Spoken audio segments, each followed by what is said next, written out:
రాష్ట్రంలో పండిస్తున్న ప్రధాన ఆహార పంట వరి. రైతులు తొలకరలో సహజంగా సకాలంలో నార్లు పోసి నాట్లకు సిద్ధమవుతారు. ఇది అనాదిగా ఆచరిస్తున్న పద్ధతి. అయితే కొన్నిసార్లు వివిధ కారణాల వల్ల నాట్లు సకాలంలో పడకపోవచ్చు.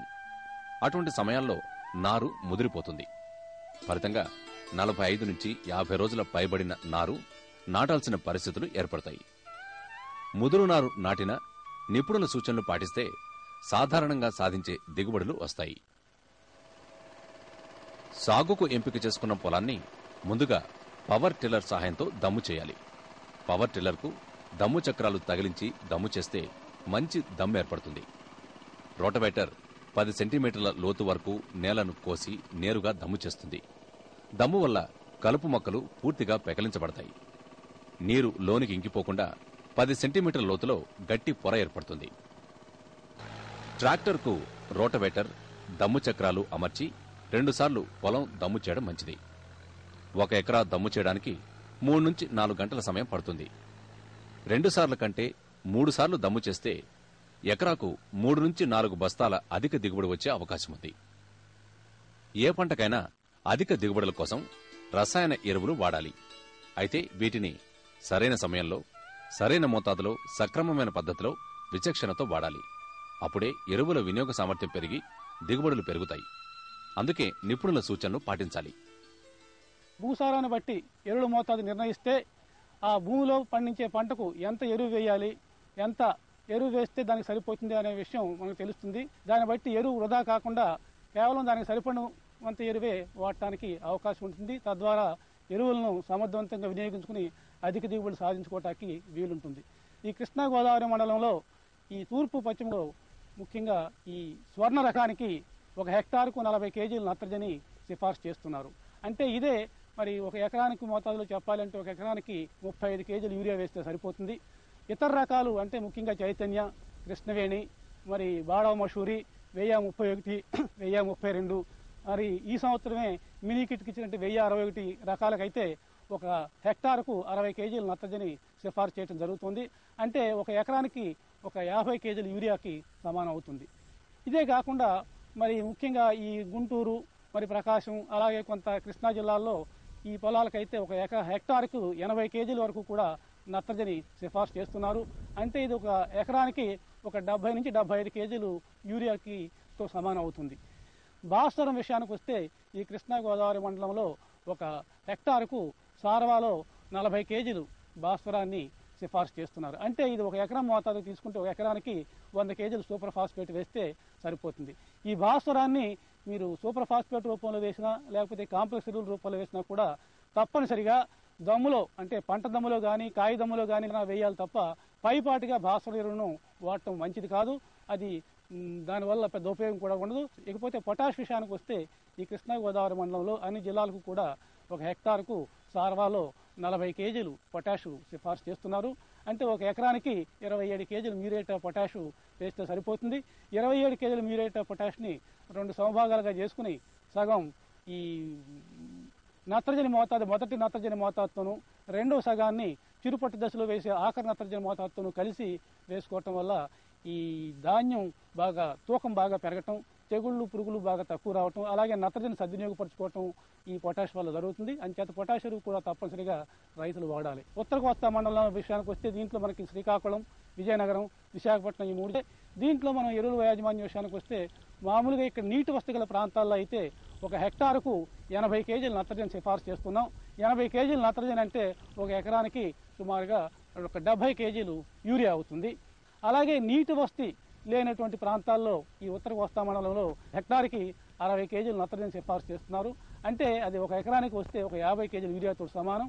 భాస్వరం, పొటాష్ విషయానికి వస్తే భాస్వరం ఈ ఉత్తర కోస్తా మండలంలో 1 హెక్టార్కు దగ్గరగా 40 కేజీలు సిఫార్సు చేస్తున్నాం. అలాగే ఈ పొటాష్ విషయానికి వస్తే కూడా పొటాష్ కూడా హెక్టార్కు 40 కేజీలు సిఫార్సు చేస్తున్నాం. ఇకపోతే మూడోది ముఖ్యమైనది ఈ దక్షిణ మండలం. ఈ దక్షిణ మండలం అనేటప్పటికీ మనకు ఈ చిత్తూరు, మరి ఈ నెల్లూరు ఈ జిల్లాలు ఎక్కువగా వస్తాయి. ఈ జిల్లాలోకి వచ్చేటప్పటికి మనం 1 హెక్టార్కు 80 కేజీల వరకు నత్రజని సిఫార్సు చేస్తున్నారు. 80 కేజీల నత్రజని అంటే 1 హెక్టార్కు 1 ఎకరానికి సుమారుగా 70 నుంచి 75 కేజీలు యూరియా అవుతుంది. అలాగే ఇక భాస్వరం విషయానికి వస్తే భాస్వరం కూడా ఈ దక్షిణ మండలంలో ఒక హెక్టార్కు 60 కేజీలు భాస్వరం సిఫార్సు చేస్తున్నాం. 60 కేజీలు అంటే ఒక ఎకరానికి 150 కేజీలు సింగిల్ సూపర్ ఫాస్ఫేట్ వేస్తే ఆ రేటు ఆ దామాషాలో సరిపోతుంది. ఇది తప్పనిసరిగా దమ్ములోనే వేయాలి. ఇక పొటాష్ విషయానికి వస్తే ఒక హెక్టార్కు 40 నుంచి అంటే తేలికపాటి భూముల్లో 60 కేజీలు, బరువు నేలలో 50 కేజీల వరకు కూడా సిఫార్సు చేయడం జరుగుతుంది. ఇది దక్షిణ మండలం వరకు ఈ ఎరువుల సిఫార్సు. ఇకపోతే అత్యల్ప వర్షపాత ప్రాంతం. అత్యల్ప వర్షపాత ప్రాంతం అంటే కర్నూలు జిల్లా, మరి అనంతపురం జిల్లా, ఈ జిల్లాలకు విషయానికి వస్తే ఈ నత్రజని సిఫార్సు చాలా ఎక్కువ. ఒక హెక్టార్కు 160 కేజీల వరకు కూడా నత్రజని సిఫార్సు చేయడం జరుగుతోంది. అలాగే భాస్వరం విషయానికి వస్తే ఒక హెక్టార్కు 80 కేజీలు, పొటాష్ కూడా ఒక హెక్టార్కు 80 కేజీలు సిఫార్సు చేస్తున్నారు. ఇకపోతే ఉత్తర దక్షిణ తెలంగాణ జిల్లాలకు వెళ్తే అక్కడ కూడా ఒక హెక్టార్కు 100 కేజీలు సిఫార్సు చేయడం జరుగుతోంది. మరి ఇక భాస్వరం విషయానికి వస్తే ఒక హెక్టార్కు ఒక 60 కేజీల భాస్వరం, అలాగే పొటాషు ఒక 40 నుంచి 50 కేజీల పొటాషు ఈ ఉత్తర దక్షిణ తెలంగాణ జిల్లాలకు సిఫార్సు చేయడం జరుగుతుంది. ఇది ముఖ్యంగా ఈ సారావరికి మన ఆంధ్రప్రదేశ్లో వివిధ వ్యవసాయక మండలాల్లో సిఫార్సు చేస్తున్నటువంటి ఎరువుల మోతాదులు. ముదురు నారు నాటే ప్రాంతాల్లో ఎరువుల యాజమాన్యంలో ప్రత్యేక శ్రద్ధ తీసుకోవాలి. సాధారణ పరిస్థితుల్లో అయితే నత్రజని ఎరువును 3 దఫాలుగా వేస్తారు. అయితే ముదురు నారు నాటుతుంటే 2 దఫాలుగా వాడాలి. 35 భాగం దమ్ములోనూ, మిగిలిన 25 భాగం చిరుపొట్ట దశలోనూ వేయాలి. భాస్వరం మొత్తం ఎరువును చివరి దమ్ములోనూ, పొటాష్ ఎరువును సగభాగం దమ్ములోనూ, మిగిలిన సగభాగం కంకి అంకురార్పణ దశలోనూ వాడాలి. ప్రాంతాన్ని బట్టి ఎరువులు వాడాల్సి ఉంటుంది. పొలమంతా చదునుగా ఉండాలి. అప్పుడే ఎరువుల వినియోగ సామర్థ్యం బాగుంటుంది. ప్రధాన పొలంలో నాటడానికి ఆరోగ్యవంతమైన నారును నారు మడుల నుండి తెచ్చుకోవాలి. మడుల నుండి నారు పీకే సమయంలో వేర్లు తెగిపోకుండా శ్రద్ధ తీసుకోవాలి. 4-5 ఆకులు తొడిగిన మొక్కలు నాటేందుకు బాగా అనుకూలం. ముదురు నారు నాటాల్సిన పరిస్థితుల్లో నారుమడిలో నత్రజని వేయరాదు. నారు ముదిరితే పిలక పెట్టే సామర్థ్యం తగ్గుతుంది. స్వల్పకాలిక రకాల నారు 40 రోజులు, మధ్యకాలిక రకాల నారు 50 రోజులు, దీర్ఘకాలిక రకాల నారు 60 రోజులకు మించకూడదు. నారు నాటే ముందు కొనలను తుంచి నాటడం మంచిది. దీనివల్ల ఆకు కొసలను ఉండే పురుగుల గుడ్లు, కోశస్థ దశలు నివారించబడతాయి.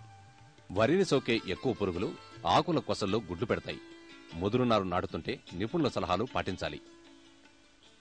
ఈ నారు నాటుకునేటప్పుడు మనకి ఈ మొక్కల సాంద్రత మనం సరిగ్గా అమలుపరచడం చాలా ముఖ్యమైంది. ఇందులోని కారణం ఏంటంటే ఇది మామూలుగా సీజన్ను బట్టి అలాగే వెరైటీలను బట్టి కూడా మారుతూ ఉంటుంది ఈ సాంద్రత అనేది. ముఖ్యంగా ఈ చదరపు మీటర్కి 33 మూలలు మనం నాటాలి. ఈ 33 కన్నా జనరల్గా రైతులు ఏంటంటే తక్కువగా నాటుతూ ఉంటారు. అంటే 20 నుంచి 23 వరకు ఉంటాయి కాబట్టి వాళ్ళు ఉంటాయి. కానీ అనుకున్న దానికన్నా మనకు తక్కువ వేయటం వల్ల వాళ్ళకి ఏంటంటే కంకులు తక్కువ రావడానికి ఆస్కారం ఉంటుంది. అంచేత మన ఖరీఫ్ సీజన్లో 33 నాటుకుని అలాగే రబీ సీజన్కి వచ్చేసరికి దాదాపు 44 వరకు మనం నాటుకోవాలి. అలాగే మనకి పిలక బాగా ఎక్కువ చేయాలంటే ఇప్పుడు కూడా ఈ పైన నాటుకోవాలి ఇప్పుడు కూడా. అంతేగాని బాగా లోతుకంటా నాటినట్టయితే 5 సెంటీమీటర్లు 6 సెంటీమీటర్లు దానివల్ల ఏంటంటే ఈ పిలక తక్కువ రావడానికి ఆస్కారం ఉంటుంది. అంటే పైన నాటుకుని మనం చెప్పినట్టు మామూలుగా ఈ 33 చదరపు మీటర్ల ఖరీఫ్లోనే అలాగే 44 మూలలు రబీ సీజన్లో కనుక నాటుకున్నట్టయితే మనకి దాదాపు 350 నుంచి 400 వరకు మనకి కంకులు రావడానికి చదరపు మీటర్కి రావడానికి ఆస్కారం ఉంది. దీనివల్ల ఏంటంటే మనకి 5-6 టన్నులు ధాన్యం తక్కువ కాకుండా దిగుబడి రావడానికి ఆస్కారం ఉంది. ముదురు నారు నాటుతుంటే చదరపు మీటర్కు ఎక్కువ కుదుళ్లు ఉండాలి. మధ్యకాలిక రకాలైతే 64 కుదుళ్లు, దీర్ఘకాలిక రకాలైతే 50 కుదుళ్లు నాటాలి. మొక్కల సాంద్రత మీదనే దిగుబడి ఆధారపడి ఉంటుంది. ముదురు నారును ఒత్తుగా దగ్గరగా నాటాలి. ముదురు నారుకు పిలక వేసే సామర్థ్యం తక్కువగా ఉంటుంది కాబట్టి ఒత్తుగా నాటం వల్ల కంకుల సంఖ్య మామూలు నాట్ల మాదిరిగా ఉంటుంది.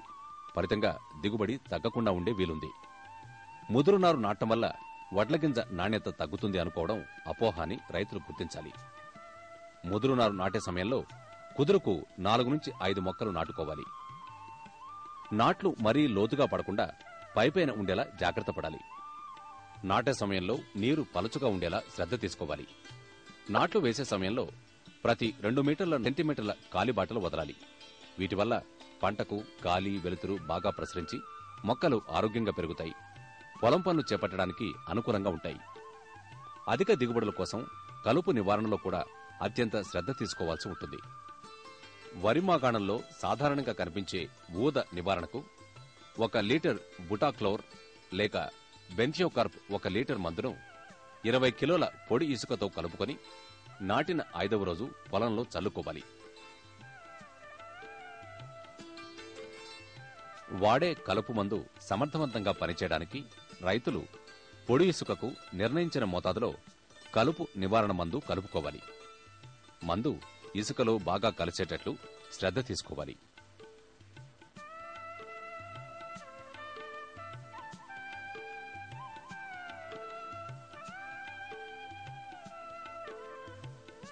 కలుపు మందు కలిపిన ఇసుకను పొలంలో సమానంగా వెదజల్లాలి. కలుపును సకాలంలో నివారించలేకపోతే పంట పెరుగుదల తగ్గి దిగుబడి తగ్గుతుంది. పైగా పొలానికి వేసే ఎరువు కూడా ఉపయోగపడదు. గడ్డి, తుంగజాతి కలుపు మొక్కల నివారణకు ఎకరాకు 1/2 కిలో ట్రిటలాక్లోర్ మందును 20 కిలోల పొడి ఇసుకతో కలుపుకొని వాడుకోవాలి. కలుపు మందులు చల్లేటప్పుడు పొలంలో నీరు పలుచగా ఉండేటట్టు చూడాలి. వెడల్పాకు జాతి కలుపు మొక్కల నివారణకు ఎకరాకు 2,4-D ఇథైల్ ఎస్టర్ గుళికలను 8 నుంచి 10 కిలోల చొప్పున 20 కిలోల పొడి ఇసుకతో కలిపి వాడుకోవాలి. కలుపు నివారణ మందులు మడిలో చల్లిన తర్వాత నీరు ఒక 4 రోజుల పాటు బయటికి పోకుండా చూడాలి. బయట నీరు లోనికి రాకుండా జాగ్రత్త పడాలి. నీరు జనరల్గా రైతులంతా కూడా ఎక్కువ పెడతా ఉంటారు. నీళ్ళన్నీ కూడా మోకాళ్ళ లోతు నీరు పెడతా ఉంటారు. జనరల్గా అంటే ఈ కొత్తగా వచ్చే వరి వంగడాలన్నింటిలో కూడా ఎంత తక్కువ నీరు పెడితే అంత బాగా పంటానికి ఆస్కారం ఉంది. కారణం ఏంటంటే ఇవన్నీ పొట్టి వరి వంగడాలు కాబట్టి ఎక్కువ నీటిని ఇవి భరించలేవు. అంచేత నాటేటప్పుడు ఏంటంటే 3-4 రోజులు మామూలుగా పల్చగా నీరు పెట్టి ఆ తర్వాత పూర్తిగా ఎస్టాబ్లిష్ అయిన తర్వాత పిలక చేసే దశలో ఉడికే 2-3 సెంటీమీటర్ల లోతు కనుక నీరు పెట్టినట్టయితే మనకు పిలక ఎక్కువ చేయడానికి ఆస్కారం ఉంటుంది. అలా కాకుండా పిలక చేసే దశలో ఎక్కువ కనుక నీరు పెట్టినట్టయితే ఆ పిలక తగ్గిపోవటమే కాకుండా ఈ కింద కాండం బాగా సాగిపోయి మన తర్వాత పుష్పించే దశలో చేను పడిపోవటానికి ఆస్కారం ఉంటుంది. అంచేత దీనివల్ల దిగుబడులు పడిపోవటానికి ఆస్కారం ఉంది. అలాగే ఈ కంకి అంకురప్ప దశ నుండి మనకి దాదాపు 5 సెంటీమీటర్ల వరకు నీరు పెట్టుకున్నట్టయితే, కొద్దిగా నీటిని పెంచి 5 సెంటీమీటర్లు పెట్టుకున్నట్టయితే మనకు అధిక దిగుబడులు రావడానికి ఆస్కారం ఉంటుంది. ఒకసారి చేను ఈనిన తర్వాత 21 రోజుల వరకు మనం నీటిని సమృద్ధిగా పెట్టాలి.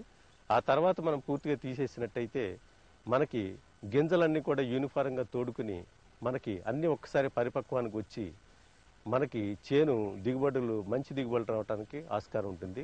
అంచేత చేలో నీటిని ఎప్పుడు కూడా ఈ వెజిటేటివ్ ఫేస్లు అంటే దాదాపు పిలక చేసే దశ వరకు కొద్దిగా ఉంచుకుని ఆ తర్వాత ఎప్పుడైతే గర్భోత్పత్తి దశకు వస్తుందో అక్కడి నుంచి మనం 5 సెంటీమీటర్లు నీరు పెట్టుకున్నట్టయితే మన నీరు ఆదా అవటం కాకుండా మనకి మంచి దిగుబడులు రావడానికి ఆస్కారం ఉంది. మంచి దిగుబడుల కోసం మూన తిరిగే వరకు పొలంలో 5 సెంటీమీటర్లు, అక్కడ నుండి చిరుపొట్ట వరకు 2 సెంటీమీటర్లు, చిరుపొట్ట నుండి గింజ పాలు పోసుకునే వరకు 5 సెంటీమీటర్ల చొప్పున నీరు పెట్టి ఆ తర్వాత క్రమేణా తగ్గిస్తూ కోత సమయానికి నీరు లేకుండా చేసుకోవాలి. మిగిలిన 25% నత్రజని, సగం పొటాష్ను అంకురం ఏర్పడే దశలో వేసుకోవాలి.